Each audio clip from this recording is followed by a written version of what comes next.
Hello students, welcome to my channel. Today I am going to discuss about types of arguments. So arguments are nothing but parameters, types of parameters. So in the last class we have discussed about how to create a function, how to create user defined function and what are the parameters and what is the return type. Okay, so if you didn't watch, please go and watch. Okay, so there are four types of arguments. The first argument is positional argument, next one keyword argument, after that default argument, and the last one is variable length argument. Okay, so let's discuss one by one. The first one is positional arguments. Okay, so first we need to define one function. So in the last class I discussed about how to create one function. So here you need to use def is a keyword, and after that you need to give function name. So def add is a function name, after that a comma b. So here a comma b are known as parameters. Okay, so this function is used to perform print a plus b. Okay, so add function is used to add two values. Okay, so this is the declaration of function. So this function will execute when we call that function. Okay, so we need to call the function by using function name. So here function name is add and I am passing parameters 2 comma 3. Okay, next I am again calling function and now the values are 3 comma 2. Okay, 3 comma 2. Just so here I am changing the function name. If we take subtraction, it will be more clear. Okay, sub. Okay, so let's execute this program.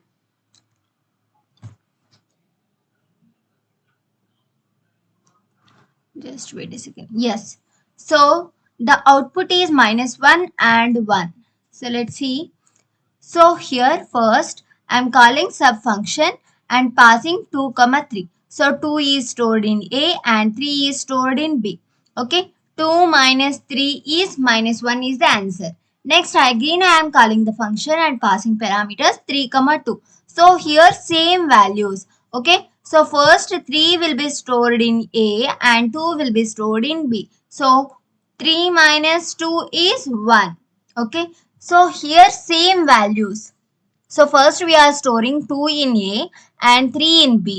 After that we are storing, okay, the values are assigned. First 3 will assign it to A and 2 will assign to B. So here values are assigned based on the position. So ఇక్కడ first 2 ఉంది కాబట్టి 2 అనేది ఏలోకి వెళ్ళి store అవుతుంది. Next 3 ఉంది కాబట్టి 3 అనేది బిలోకి వెళ్ళి స్టోర్ అవుతుంది. And here 3 is first, so that's why 3 will be stored in A and after that 2 will be stored in B. So here values are assigned based on the position. So that's why this concept is known as, this type is known as positional argument. Okay, so based on the positions values are assigned to variables. Okay, so here number of arguments and position of arguments must be matched.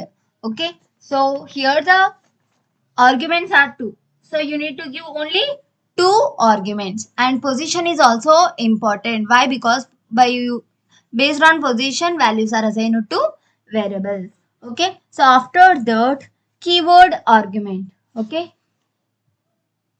so here A is equals to 2 and B is equals to 3. So here B is equals to 3 and A is equals to 2. Okay, next I am executing this program.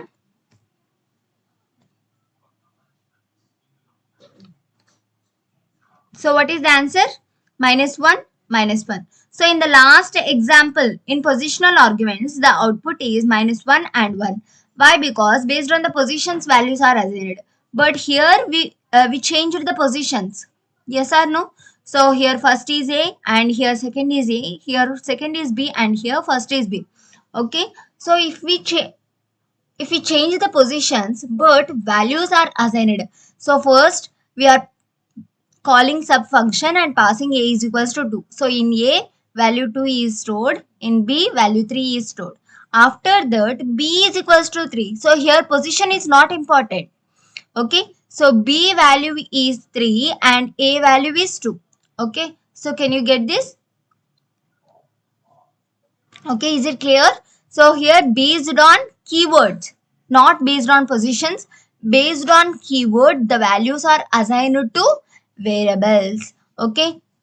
So this is known as keyword argument. Okay. Based on positions, values are assigned to variables is known as keyword argument. So I am commenting this one. Okay. So the next one is default arguments. Okay. So first one positional argument, next keyword argument, and the third one is default arguments. So let's define one function. Function name is wish. Okay. So next I am taking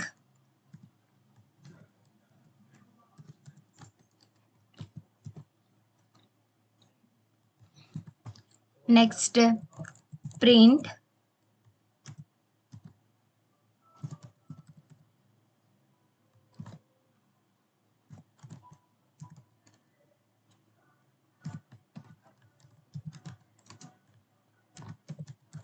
okay. So this is the statement. Okay. So I am defining one function. The function name is wish and the value variable is a name. In variables I am storing guys. Okay. Next I am calling the function and passing parameter students. Okay. So passing parameter students. Okay.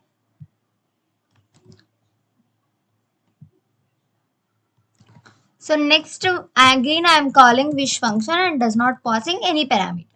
Okay. So first execute this one. So I am not giving any value. So let's see.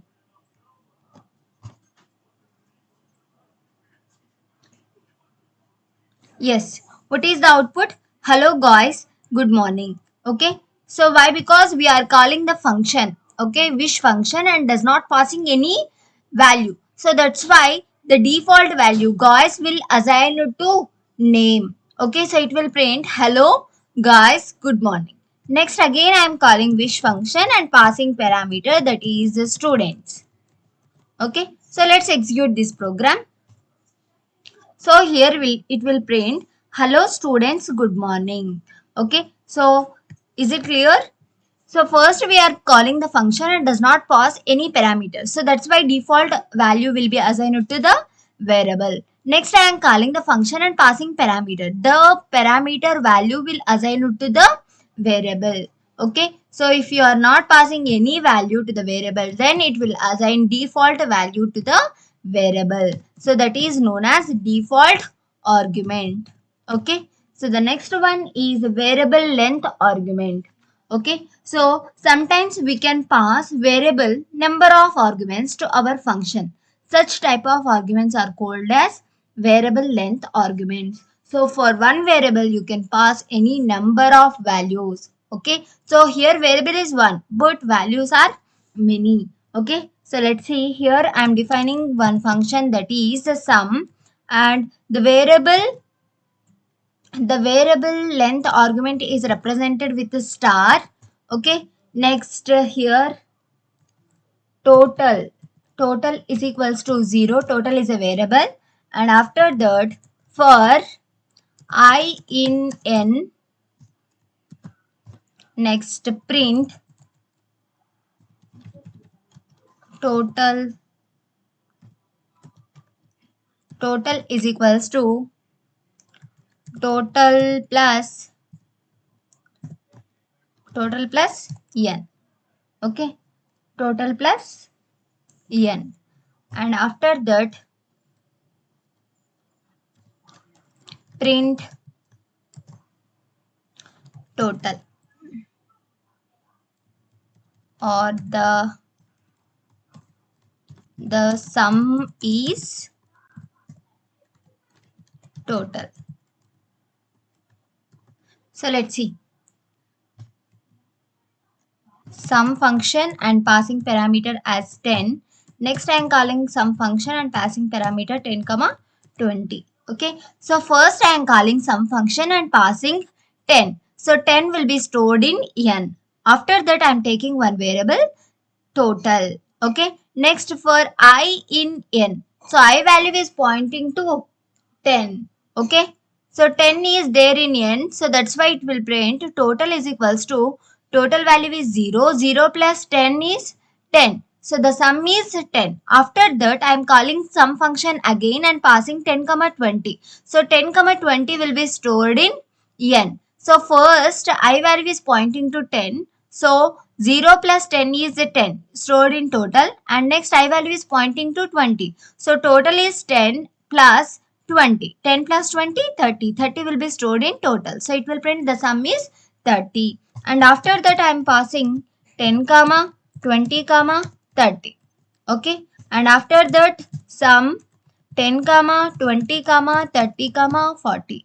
So here you can pass any values to only one variable. So this is known as variable length argument. Okay. So let's see the output. Just wait a second.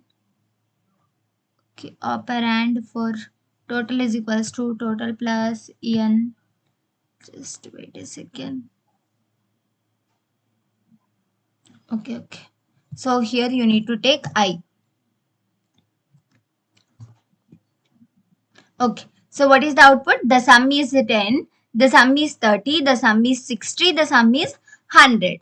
Okay. So first 10 is passing. So that's why 10. Next 10 plus 20, 30. 10 plus 20 plus 30, 60. 10 plus 20 plus 30 plus 40 is 100. So you can pass any number of arguments to only one variable. That is known as variable length arguments. Okay. So there are four types of arguments: positional arguments, keyword arguments, default argument, and variable length argument. So I hope it is clear. If you have any doubts regarding to this video, please comment me in the comment section. For more videos, please do subscribe my channel. Thank you.